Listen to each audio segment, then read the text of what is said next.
Love is a way of building to a crescendo. Ride if you will, ride it with me.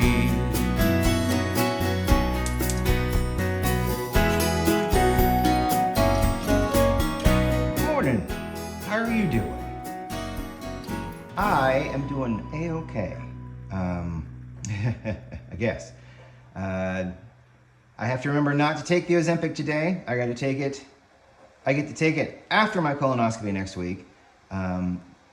Today's when I normally take it, but they say to go off of it, if you are diabetic and taking it for diabetes, to go off of it the week prior to your colonoscopy, so that when you take your prep, which is like the day before and then the day of, and luckily I've got a 1 o'clock showtime on the Wednesday, I'll be able to wake up in the morning because you have to start taking it 6 hours prior. So I'll be able to do that relatively easily. You know, if it were like a 6 a.m. or a 7 a.m. or an 8 a.m. procedure, I probably wouldn't be able to sleep. It's gonna be bad enough I'm not gonna be able to eat really for the day prior and then the day of until after everything's done. So, you know, and but yeah, I have to stop taking that medication because it is a weekly dose and it takes, you know, it kind of, it curtails hunger, which makes it probably makes it harder for a lot of people to get through the whole thing of Miralax. It's not a really big bottle. I thought the bottle was bigger. I was incorrect. It's not that big of a bottle. But you got to mix it in some kind of a sugar-free drink like Gatorade. You can use sugar. I'm just gonna use the sugar-free one. And what's really kind of funny is they tell you, make sure it's something that you aren't going to want ever again, because after you're done drinking it, you may not want it. Is that threaded properly? Ooh, I hate it when I do that. It feels threaded properly? It might be the spring holding me back too. I don't know. Let's see. Yeah, all right. So it was the spring. The spring was holding me back a little bit. Okay. So yeah. So I mean, the prep starts on Friday when I can't eat leafy greens. I can't eat nuts. Certain things on the list that I can't eat, I'll have to not eat them. So, which is fine. You know, it's just for a week. You know, and then the day before, it's like eating basically stops, a lot of drinking, yada, yada, yada, blah, blah, blah, so on and so forth. So the Miralax will make a great substitute for things being in my stomach for a couple of seconds and then, you know, gone. So we're going to try to make this as nice and traditional as humanly possible, because I have a very special guest coffee that I was able to purchase. This is a Geisha variety. Now, Geisha is not Japanese. I thought it was. I was incorrect. Geisha actually comes from Ethiopia. And yes, I do have it written down here so that I can kind of remember. I wrote some stuff down just so, you know. It's from a Wikipedia. Take it with a grain of coffee. Gori Geisha Forest in Ethiopia is where this originated from. Now, this variety itself says it's from Hulia? Aqua Negra Hulia? I think that's how everything goes. Let's see, what does this one say? This one is from, it says that, I'm going to assume that Judeo is where this brand comes from, which is probably a district or something like that, maybe in Ethiopia. But yeah, so this is washed with extended fermentation. Geisha varieties are very sweet. This one is light roast. I'm excited to actually see how this turns out. I'm going to try to do it. I'm going to do, 15 grams of coffee per 250 milliliters of water? Is that what 220 milliliters of water. Okay, I'm not going to remember that. I should probably write it on my piece of paper here. I'm putting the straw down in there to keep the airflow going so nothing clogs up. That's been happening every once in a while. So it's 220 grams of water to 15 grams of coffee. 220 water, 15 coffee. So we'll do 30 grams of coffee, and we'll do 440 grams of water. Sounds good to me. So yes, I'm opening this for the first time. I hope, in the right way. Sometimes these bags have something on both sides, which is really weird. This one seems to be one-sided. All right, give it a little aeration time. It smells oh my God, it does smell so sweet. So the notes on this are lemon verbena, and I get lemon, hops, lychee, and starfruit. Now, lychee and lemon are very sharp, very strong, very pronounced smells, and are absolutely delicious smells, which may be weird for coffee drinkers. Tim, my friend Tim, who saved my bacon yesterday by coming over and fixing my tire. It was actually a tube. It wasn't a nail, a small tube, and I should have saved the damn thing. But I was like, I need to get it out of my sight. I'm very upset with it. But it was like this long and so small all the way around. But it was only this long, and somehow it got in there just far enough to puncture the inner lining of the tire. And because it was a tube, the air just shot out of the tube. But it was a very hard, small metal tube. And I guess if you're this small, you don't have to be that strong in order to puncture anything, because there's not a lot to bend there, if I'm honest. So I got 30 grams here, and like I said, I'm gonna go for about 440 grams of water. I forget where this recipe comes from. It must have been something early on that I found, so, oh, no, I didn't plug you in, did I? But anyway, so I let Tim have a sniff of both of these coffees, and he's like, that doesn't smell like coffee to me. And I'm like, oh, okay. And he says, but granted, the coffee that I normally smell comes from the pots at work. And it's not necessarily, I mean, I'm sure the coffee's fine. You know, I'm sure it's just fine. But he said it's probably not the quality coffee that the Geisha is. And I guess not. I don't know. But I'm sure it's good coffee.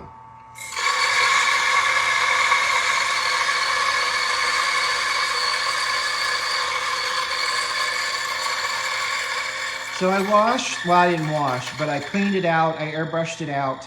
I actually did take it outside to use the an air pump to blow out a lot of remaining gunk and junk that was in there. So like I said, 30 grams. Oh my God, the lemon. It's so fascinating. Nothing has been done to this. It's just been grown. I mean, it's been, the fermentation process is an extended, whatever that generally means. But it's funny that it says washed and then extended fermentation. I don't know if one came before the other. Usually fermentation involves some of the pulp on the bean.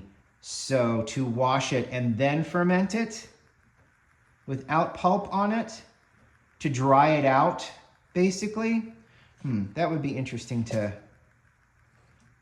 figure out. All right, so that's in there. I'm gonna move the tube up so it's not in the coffee. I'm hoping it kind of stays put. Maybe I'll just hold off on the tube until we get to a point, and then the wet paper can kind of hold it in place if it's absolutely necessary. It might not even be necessary. So I'm gonna go for 240. Let's see how long it takes to draw down. Moderately fine filter coffee setting. That might not be great. It may need to be a little bit more coarse in order to get this going properly, but we're gonna start. We're gonna do ourselves a minute-long bloom here. I want to give this everything. I want to make sure we get everything we can out of this, because It doesn't matter, but it was $30 for the pound bag. So it is 12 ounces. So it was $30. But, you know, I don't really see geisha that often. And yeah, just to reiterate, geisha is not from Japan. There are geishas in Japan, but that is a form of art in Japan. Human art, basically. But this is a variety of coffee that came from Ethiopia. There's actually a research station in Tanzania that kind of developed it. And then like Costa Rica cultivates, and also Panama cultivates, and they're cultivated in very small batches. So it's very interesting. And like I said, this is an incredibly light roast.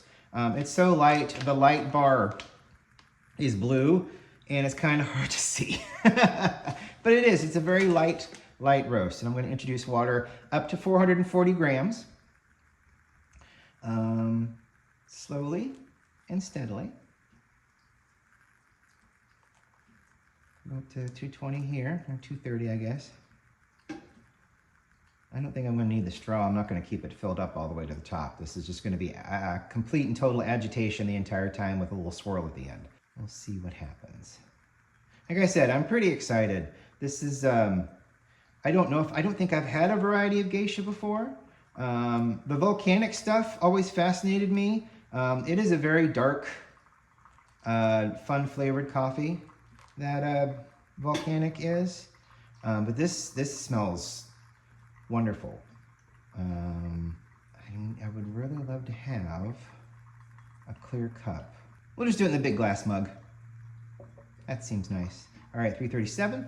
The smell is fascinating. It's very fruity. Let's go there. It's fruity, it's tangy. Like if you put your nose over a lemon for a second and pulled it back, you get that kind of zesty, that's the word. Zesty smell. Because for our last bit in here, up to 440. Just a little over will be okay. Give ourselves a gentle swirl.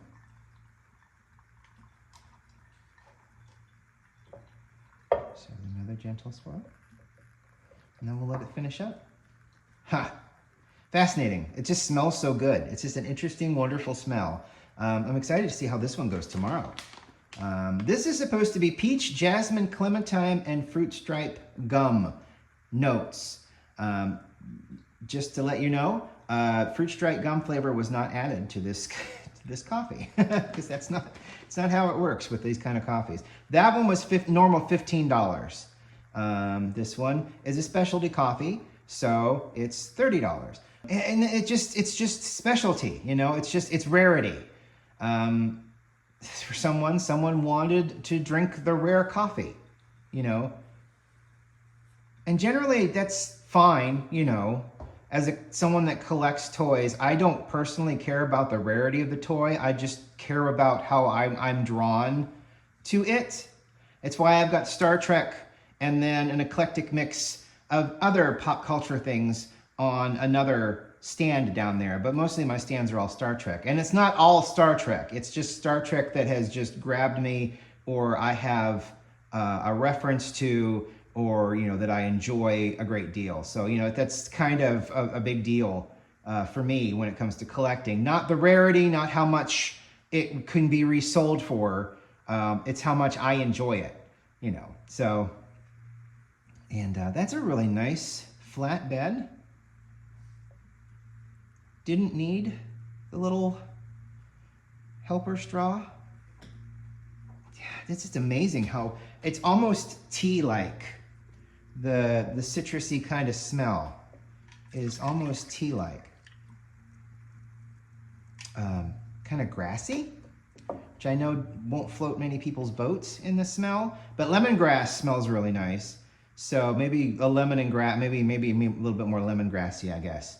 We'll have to see what kind of tastes, if I can get any. But it's like lychee. Lychee's a really strong wonderful flavor, I think. Gosh. Take a look at the color as it pours out. Very light in color. I love it when it fills the cup up. Aerated a little bit from the pouring.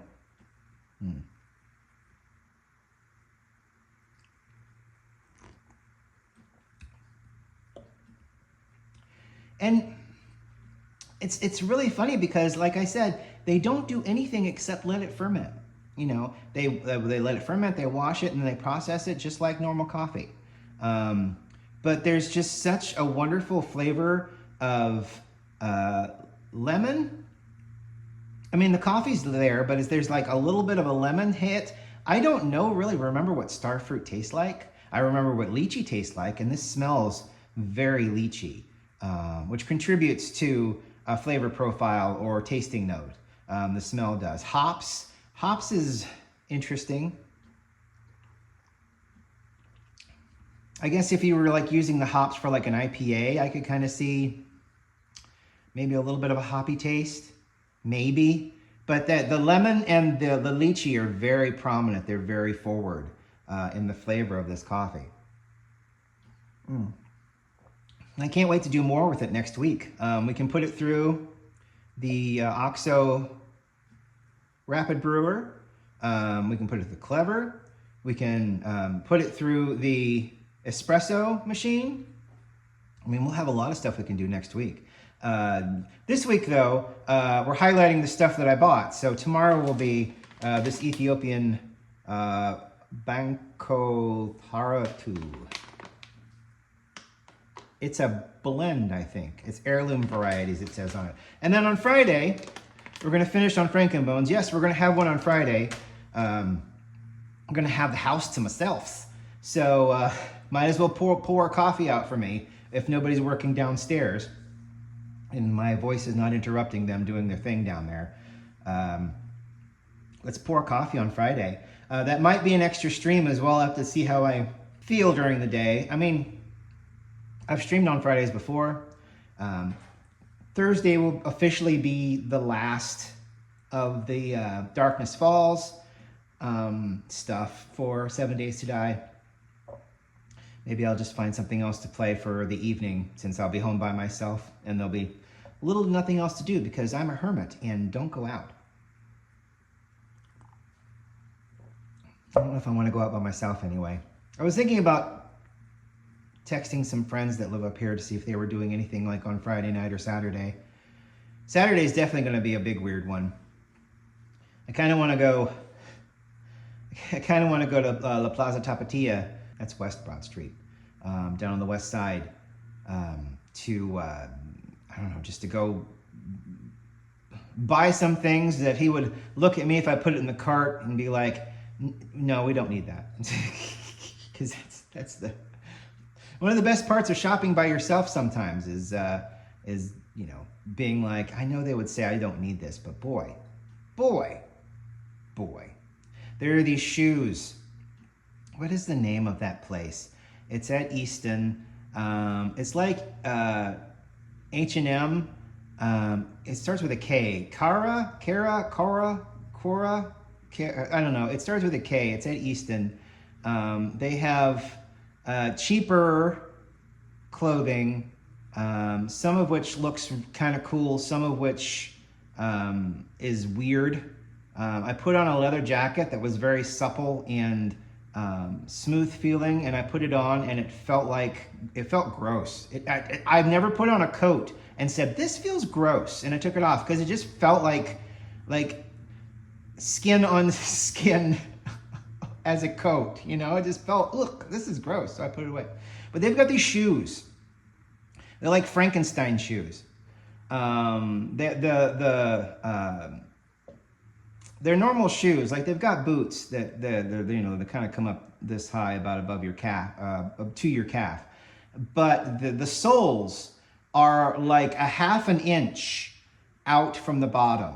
all the way around. And they look like Frankenstein shoes. I mean, they're kind of tall, but they're mostly just these wide saucers of rubber around the bottoms of them. And then they still have some. And I was kind of wanting to go back and try them on and maybe buy a pair while he wasn't here to judge me.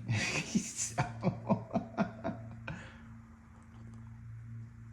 I don't know. Just brainstorming. We'll see. There's a lot of stuff that I can do. I definitely won't stay inside on Saturday. It's not gonna. I mean, I'm hoping the rain continues. It rained so much on Monday night, and then Tuesday it was like a steady stream of rain, and then today, I think this morning, it rained a lot. There's not really a dry road in the condo complex here, so it's and the grass is definitely greening back up. Thank you for watching today. I really appreciate it. If you see Geisha variety and then get over the sticker shock, it may take a minute because, like I said, this is a pound and it was $30 at One Line Coffee downtown.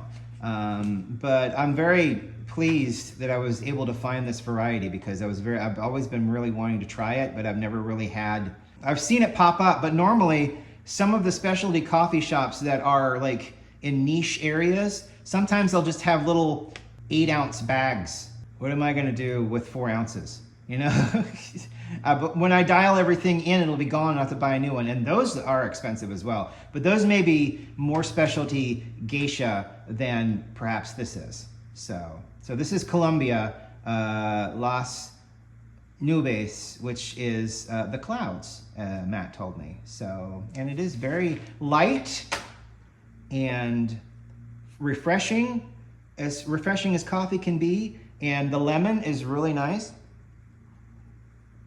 And I don't get to say this very often, but as it cools down, you get a lot more of the sweet lychee taste than you do the lemon. In the very beginning, when it's hot, you get a lot of lemon.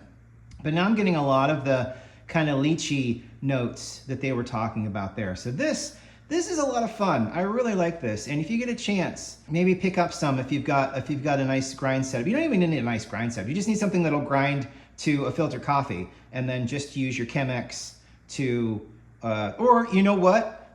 Even, you know, you want to monitor your temperature, and the way brew baskets kind of do in those automated coffee pot machines. They don't do the little apply, wait, apply, and they definitely don't do a bloom.